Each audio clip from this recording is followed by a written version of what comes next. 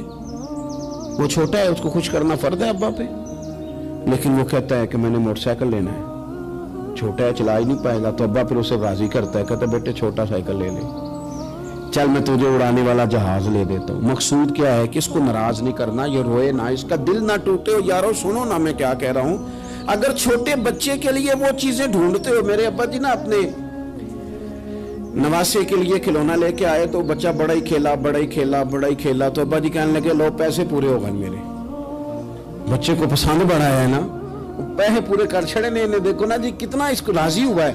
تو انسان کیا کرتا ہے کہ کوشش کرتا ہے، چھوٹا بچہ بھی ناراض نہ ہو تو وہ چیزیں وہ ڈھونڈتا ہے کہ اس کو کیا پسند ہے، چاکلیٹ لے جاؤں، فلاں چیز لے جاؤں، آئس کریم لے جاؤں۔ تو ایک بچے کے لیے، گھر کے لیے، سربراہ کے لیے اتنی محنت کرتے ہو تو وہ کام بھی ہمیں ڈھونڈ کے تلاش کرنے چاہیے نا جس سے رب راضی ہوتا ہے، اللہ راضی ہوتا ہے۔ بتاؤں وہ کون کون سے کام ہیں؟ نبی کریم صلی اللہ تعالی علیہ وسلم نے ارشاد فرمایا 3 لوگ ہیں جنہیں دیکھ کے رب مسکراتا ہے۔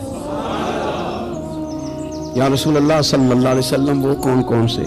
تو محبوب فرمانے لگے ایک وہ بندہ ساری مخلوق سوئی ہے، آدھی رات ہے، رات کا پچھلا پہر ہے، اس نے اٹھ کے وضو کر لیا، مصلی پہ کھڑا ہو گیا خدا کی یاد میں، فرمایا اسے دیکھ کے رب مسکراتا ہے جو اس کی شان کے لائق ہے۔ مسکراتا ہے اللہ۔ یہ تو سونے کا ٹائم تھا، یہ تو گہری نیند آنے کا وقت تھا، رات کا پچھلا پہر۔ رات پوے تے بے درداں نو نیند پیاری آوے، تے درد منداں نو یاد سجن دی ستیاں بھی آن جگاوے۔ اور ساون کی کالی راتوں میں جب بوندا باندی ہوتی ہے، وہ راتوں کو اٹھ روتے ہیں جب خلقت ساری سوتی ہے، اللہ مسکراتا ہے۔ اور سننا میرے بھائی، میرے نبی پاک صلی اللہ تعالی علیہ وسلم فرماتے ہیں جب مسلمان نماز کے لیے صفیں بناتے ہیں نا، ترتیب لگ رہی ہوتی ہے، اب اللہ کی بارگاہ میں کھڑے ہوں گے، قیام کریں گے، رکوع کریں گے، سجود کریں گے، فرمایا جب مومن صفیں بناتے ہیں تو رب دیکھ کے مسکراتا ہے، مسکراتا ہے۔ کمال ہو گئے عروج بندگی کا، جب بندے کو دیکھ کے رب مسکرائے، خدا بندے سے خود پوچھے بتا تیری رضا کیا ہے، مسکراتا ہے۔ اور میرے نبی پاک علیہ السلام فرماتے ہیں جب مجاہد جہاد کے لیے صفیں سیدھی کرتے ہیں، آج تو یہ رب کے نام پہ مرنے ہی آ گئے، یہ صفوں میں کھڑے ہوں گے، ترتیب سے لڑیں گے، ترتیب سے گلا کاٹیں گے کافروں کا یا شہادت لیں گے۔ فرمایا جب جہاد کے لوگ صفیں بناتے ہیں تو رب انہیں دیکھ کے مسکراتا ہے۔ کتنے نصیبوں والا وہ بندہ ہے جسے دیکھ کے مسکرا دیا۔ او یار کبھی تیرا بیٹا تیرے سامنے مسکرائے نا چھوٹا، تو تیرا دل باغ باغ ہو جاتا ہے۔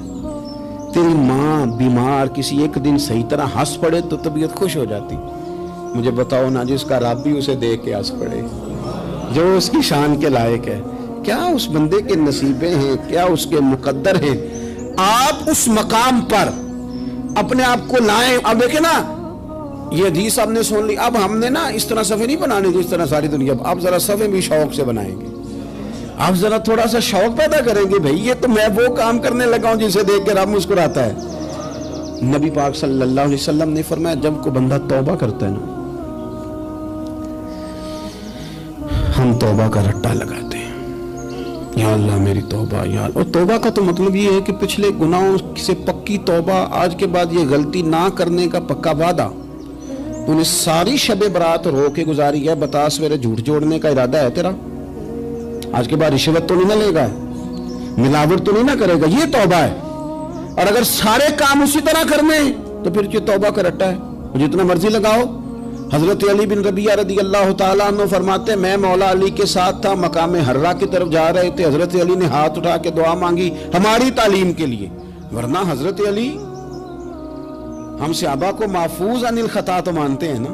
ہاتھ اٹھا کے کہا اے اللہ ہمارے گناہ بخش دے، تیرے علاوہ کوئی معاف کرنے والا نہیں۔ اور پھر حضرت علی آسمان کی طرف دیکھا اور دیکھ کے نا حضرت علی بن ربیعہ کو تو مسکرائے۔ حضرت علی بن ربیعہ کہنے لگے حضور مسکرائے کیوں؟ وہ فرمانے لگے ایک دن میں حضور کے ساتھ اسی طرح آیا تھا، اسی طرح حضور نے دعا فرمائی تھی ہماری تعلیم کے لیے، اور پھر حضور مجھے دیکھ کے مسکرائے تھے اور فرمایا جب کوئی بندہ رب کی بارگاہ میں اس طرح استغفار کرتا ہے تو رب مسکراتا ہے اور مسکرا کے فرماتا ہے دیکھ لو میرے بندوں کو پتا ہے کہ میرے علاوہ معاف کرنے والا کوئی نہیں، انہیں پتا ہے، تم اس کی بارگاہ میں رجوع تو لاؤ، آؤ تو صحیح دعا سو لے کر۔ اقبال کہتے ہیں کہ اسیر دشمن کی چاہ میں بھی، مخالفوں کی نگاہ میں بھی، امی ہے، صادق ہے، معتبر ہے، میرا پیغمبر عظیم تر ہے۔ نبی پاک صلی اللہ علیہ وسلم تشریف لائے، انہوں نے کہا جی آپ جو فیصلہ بھی کریں قبول ہے، آپ بتا دیں کون سا قبیلہ حجر اسود اٹھا کے، باقی خانہ کعبہ کی تعمیر مکمل ہوگی، حجر اسود کون سا قبیلہ لگائے، پہلے طے کر لیا تھا جو حضور فیصلہ کریں گے سب کو قبول ہوگا۔ اب اگر حضور ایک کے حق میں فیصلہ کر دیتے تو تیار تھے نا باقی قبول کر دیں۔ اب وہ سارے قبیلے نظریں حضور پہ لگائیں، نتیجہ نکلنا ہے، یہ سمجھ لیں پاس فیل کا نہیں، فرسٹ سیکنڈ کا نتیجہ ہے۔ کس کو شہادت ملتی؟ ای شہادت بزور بازو نیز کس کو ملتی ہے؟ قربان جاؤں حضور کی حکمت پر، نبی پاک کے تدبر پر۔ اب ایک کو بھی اگر حضور کہتے تو لگا دے تو باقی وعدہ کر چکے تھے مانیں گے، پر یاد پریشانی تو ہوتی ہے نا کہ ہم سیکنڈ آ گئے، تھرڈ آ گئے، اب یہ سب چاہ رہے تھے شہادت لینا، تو رسول پاک نے نا چادر بچھائی، حجر اسود اٹھا کے رکھا، فرمایا لڑو نا، سارے یہ ایک ایک کونے سے چادر پکڑ لو، قربان جائیں سب نے اٹھا لیا اور اٹھا کے جگہ لے آئے جہاں نصب کرنا تھا، حضور نے اپنے دست مبارک سے پکڑا وہاں لگا دیا۔ اب کوئی سب سے پوچھتا نا کس نے لگایا ہے تو سب یہی سمجھتے تھے ہم نہیں لگایا ہے، اور آخری فیصلہ یہ تھا ہم سب نہیں لگایا ہے۔ یہ حکمت ہے رسول پاک کی، تیرے آگے ہے یوں دبے لچے فصحا عرب کے بڑے بڑے، کوئی جان منہ میں زبان نہیں بلکہ جسم میں جان نہیں۔ نبی پاک علیہ السلام نے فرمایا جو نماز تم اپنے گھر کے اندر پڑھو گے ایک نماز کا اللہ تمہیں ثواب دے گا، جماعت کے ساتھ پڑھو گے تو 27 نمازوں کا ثواب، لیکن فرمایا وہی نماز اگر تم میری مسجد نبوی میں آ کے پڑھو گے تو اللہ 50,000 نمازوں کا ثواب عطا کرے گا، 50,000 نمازوں کا۔ اور مدینے والے حبیب فرمانے لگے وہی نماز اگر تم نے بیت اللہ میں آ کے پڑھی تو نماز ایک ہوگی، لیکن رب تمہیں 1,00,000 نماز کا ثواب عطا فرمائے۔ اب یہ فضیلت حضور نے بیان کی، فضیلت دیکھیں، اللہ تعالیٰ کی رحمتیں ہر جگہ برستی، یہاں کب برسیں گی ہمیں کوئی پتہ نہیں، تقریر کے وقت، خطبے کے وقت، نماز کے وقت، دعا کب برسیں گی نہیں پتہ، لیکن خانہ کعبہ کا جو معاملہ ہے اور وہاں جو رحمت کا معاملہ ہے، ملا رومی فرماتے ہیں کہ خدا کی رحمت اگر تجھے اتنی مل جائے نا قطرے کے برابر بھی، تو سمجھ لے تیری دنیا بھی بن گئی اور تیری آخرت بھی بن گئی۔ اب میرے نبی پاک علیہ السلام کی حدیث سنیں، حضور فرماتے ہیں روزانہ بیت اللہ شریف پر اللہ کی 120 رحمتوں کا نزول ہوتا ہے۔ یا رسول اللہ کس وقت ہوتا ہے؟ فجر کے وقت، ظہر کے وقت، عصر کے وقت، طواف کے وقت، نماز کے وقت، کب؟ تو حضور نے طے کر کے بتایا، فرمایا 120 رحمتیں اللہ خانہ کعبہ پہ نازل فرماتے ہیں۔ یا رسول اللہ کب؟ فرمایا 60 رحمتیں تو ان پہ برستی ہیں جو بیت اللہ کا طواف کرتے، اور فرمایا 40 رحمتیں اس پر برستی ہیں جو حرم شریف میں نماز پڑھتا ہے، اور حضور فرماتے ہیں کچھ بھی نہ کرے بس بیٹھ کے کعبے کی زیارت ہی کرتا رہے، 20 رحمتیں تو اللہ اسے بھی عطا فرما دے۔ کتنی مقدس جگہ ہے، وہاں جانے کا ذوق، وہاں جانے کی تڑپ، وہاں جانے کا شوق۔ ان لوگوں سے تھوڑا سا شکوہ ہے جو کہتے ہیں جی میں نے جی بڑی راج راج کے زیارت کر لی ہے، بس راج گئے، ختم ہو گئی بات۔ سنو، نبی پاک علیہ السلام نے 53 سال حیات ظاہرہ کے وہاں گزارے، 53 سال، لیکن جناب صدیق اکبر رضی اللہ تعالیٰ عنہ فرماتے ہیں قربان جاؤں جس رات میرے کریم محبوب علیہ السلام ہجرت کی رات مکہ مکرمہ سے نکل رہے تھے تو حضور پلٹ پلٹ کے بیت اللہ کو دیکھتے، حضور پلٹ پلٹ کے دیکھتے تھے، اور پھر میرے محبوب کریم علیہ السلام نے پلٹ کے کعبے کی طرف دیکھ کے فرمایا بیت اللہ تو مجھے بڑا ہی پیارا ہے، تو مجھے بڑا ہی پیارا ہے، اے شہر مکہ تو مجھے بڑا ہی پیارا ہے۔ فرمایا اگر میری قوم مجھے پریشان نہ کرتی میں تجھے کبھی چھوڑ کے نہ جاتا۔ 53 سال رہنے کے باوجود بھی حضور کا بیت اللہ سے پیار، نبی پاک کی اس شہر کے ساتھ وابستگی، وہ دلچسپی، وہ ذوق، وہ شوق، وہ کیفیات کیوں مان پڑتے جا رہے ہیں ہمارے جذبے؟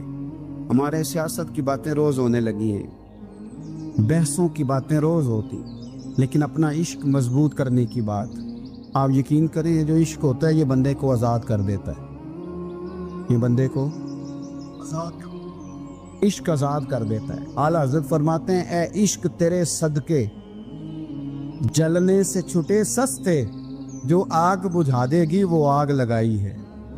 اور علامہ اقبال کہنے لگے اقبال سمجھاتے ہیں، وہ کہتے ہیں بجھی عشق کی آگ اندھیر ہے، اب مسلمان نہیں اب خاک کا ڈھیر ہے۔ کہتے ہیں بغیر عشق کے نا کوئی کام بھی، نماز بھی بغیر عشق کے پڑھی جاتی ہے تو کوئی مزہ ہی نہیں دیتی، بندے کہتے ہیں دل ہی نہیں لگتا، پیری مریدی ہے بغیر عشق کے ایسی رسم رسمی ہے، ٹھیک ہے گزارا چل رہا ہے، قرآن شریف کی تلاوت ہے تو بغیر عشق کے کیسے کیفیات چلیں گی؟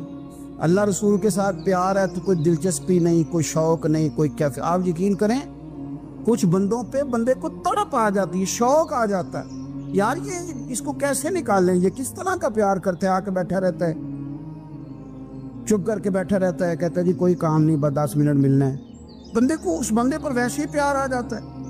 کچھ ایسے سنگی ہوتے ہیں جو آستانوں پہ 10 چکر لگا کے آتے ہیں، شکوہ نہیں کرتے کہ میں 100 دفعہ بھی آیا ہوں فلانے حضرت ملے نہیں، وہ وارفتگی ہے، وہ شوق ہے ہمارا۔ جب تک اللہ رسول کے ساتھ رشتہ عشق کا تھا، پیار کا تھا، ذوق کا تھا، درد کا تھا، خلوص کا تھا، آپ یقین کریں طبیعتیں جمی ہوئی تھی۔ نبی پاک نے نا ہمیں تکلیف میں رہ کے پیار کرنے کا درس دیا۔ بخاری مسلم میں حدیث ہے، حضور اپنے مدینے کی شان بیان کرنے لگے، حضور فرمانے لگے، محبوب فرماتے ہیں یمن فتح ہوگا تو وہاں کھیت اچھے ہوں گے، کھلیان اچھے ہوں گے، کاروبار اچھے ہوں گے، تو کچھ لوگ مدینے والے وہاں جا کے رہنے لگ جائیں گے، آباد ہو جائیں گے، لیکن حضور فرماتے المدینہ تو خیر لہم لو کانوا یعلمون۔ بات کو سمجھنا، فرمایا کہ وہاں کھیت کھلیان اچھے ہیں، ان کا کاروبار وہاں زیادہ چلے گا، لیکن رسول کریم نے فرمایا مدینہ ہی ان کے لیے بہتر تھا، کاش وہ اس بات کو جان لیتے۔ فرمایا پھر عراق فتح ہوگا تو وہاں بھی کچھ لوگ چلے جائیں گے، کاروبار ان کا اچھا چل جائے گا، وہاں رہنے لگیں گے، لیکن فرمایا المدینہ تو خیر لہم لو کانوا یعلمون، فرمایا مدینہ ہی ان کے لیے بہتر تھا، کاش وہ سمجھ لیتے۔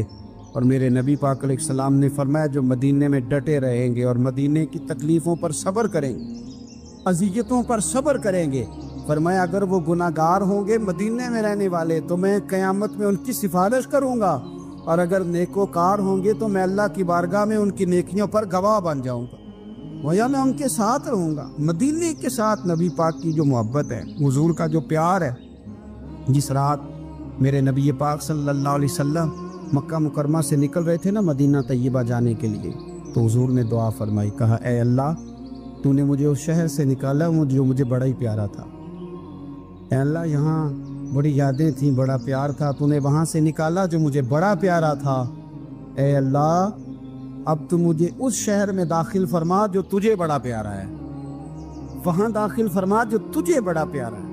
مدینہ طیبہ کے لیے نبی پاک نے دعا فرمائی، کہا اے اللہ تیرے نبی ابراہیم علیہ السلام نے مکے کے لیے دعا کی تھی، میں مدینے کے لیے دعا کر، اللہ مدینے میں دگنی برکت عطا فرما۔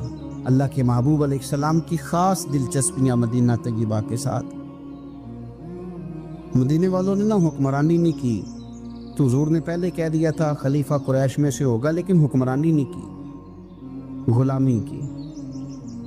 مدینے والوں نے نبی پاک کے دروازے کی گدائی کی، مدینے والے ہر میدان میں حضور کے سامنے کھڑے ہوئے دشمن کے مقابلے میں، مدینے والوں نے پیار کیا، اس لیے میرے نبی پاک علیہ الصلوۃ والسلام نے فرمایا اگر لوگوں کے دو گروہ ہو گئے، دو لائنوں میں لوگ چلنے لگے، ایک لائن ادھر چل رہی ہے ایک ادھر چل رہی ہے، تو حضور فرماتے ہیں میں تو اس لائن میں چلوں گا، اس قطار میں چلوں گا جس میں مدینے کے لوگ چل رہے ہوں۔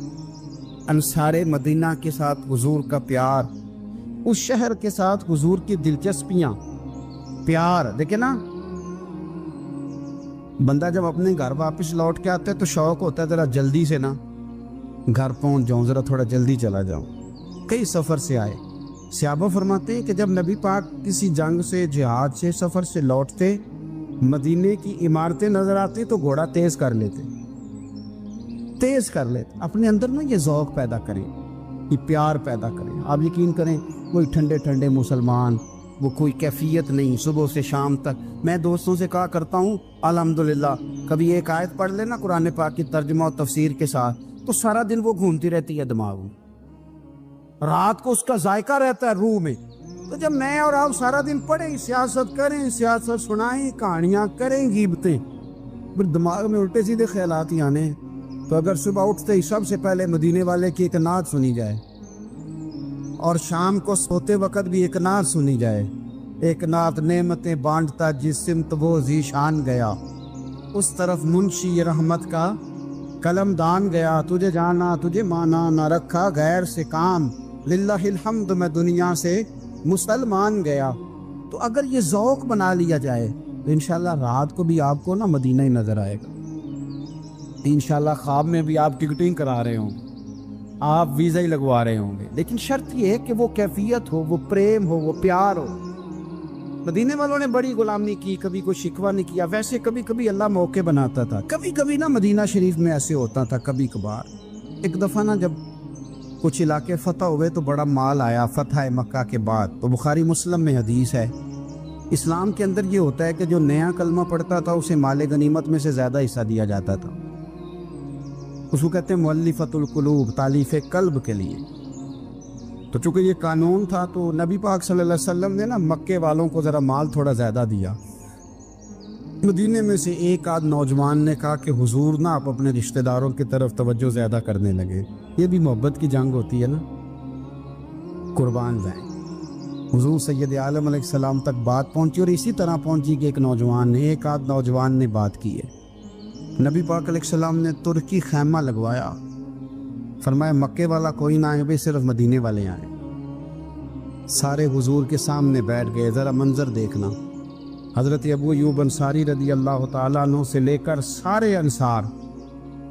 حضور نے فرمایا ابھی میں نے سنا ہے تم میں سے کچھ نے کہا ہے کہ حضور اپنے رشتہ داروں کو زیادہ دینے لگے۔ رو پڑے مدینے والے، یا رسول اللہ وہ تو ایک نوجوان نے غلطی۔ فرمایا نہیں تم کہہ سکتے ہو کہ یا رسول اللہ صلی اللہ علیہ وسلم مکے والوں نے تو آپ کو تکلیف دی تھی، ہم نے آپ کو ٹھہرایا، تم کہہ سکتے ہو چونکہ تم نے ٹھہرایا تھا۔ مدینے والے رونے لگے کہ یا رسول اللہ ہم کون ہوتے ہیں ٹھہرانے والے، وہ تو آپ آئے، اللہ نے مدینے کو شانیں عطا کر دی۔ میرے محبوب نے فرمایا تم کہو نا کہ یا رسول اللہ مکے والے تو بدر میں تلواریں لے کے آ گئے تھے، ہم تھے جنہوں نے سینے پیش کیے تھے۔ وہ رو رہے ہیں، نہیں حضور ایسا تو نہیں ہے، وہ تو آپ نے مہربانی کی تو بدر میں ہم میں سے کچھ شہید ہو گئے، کچھ غازی بن گئے کی برکت سے۔ حضور نے فرمایا تم کہو کہ احد کے میدان میں انہوں نے پتھر مارے تھے، ہم نے سینہ پیش کیا تھا۔ حضور بھی رونے لگے، مدینے والے بھی رونے لگے۔ نبی کریم نے فرمایا تم کہو کہ جانے ہم نے قربان کی، تم کہو کہ حضور ایک قربانیاں ہم نے دی، کہہ سکتے ہو تم نے دی ہیں، ہمارا حق بنتا ہے کہو۔ اور جب رو رو کے بے حال ہو گئے تو سرکار بھی روئے، کھل کے روئے، پھر آنسو پونچھے اور کریم رسول فرمانے لگے وہ بھولے مدینے والو، کیا تم یہ نہیں پسند کرتے کہ لوگ جب اپنے گھروں میں جائیں تو بھیڑ بکریاں لے کے جائیں، اور جب مدینے والے اپنے گھر جائیں تو اللہ کے رسول کو ساتھ لے کے جائیں؟ تم یہ نہیں پسند کرتے کہ تمہارے ساتھ میں جاؤں؟ یہ نہیں تمہارا شوق؟ دیکھو کسی کے حصے میں کچھ آیا، کسی کے حصے میں کچھ آیا، کسی کے حصے میں کچھ آیا۔ مدینے والے وہ لوگ ہیں جن کے حصے میں اللہ کا پیارا حبیب آیا، تمہیں رسول کریم ملے، تم کتنے خوش بخت ہو، کتنے خوش نصیب ہو۔ تمہیں نبی پاک کا ساتھ ملا؟ حضور ہے، یہ ہے ارض جنت، یہ طیبہ کی زمین ہے، جنت بھی یہیں اور مال کے جنت بھی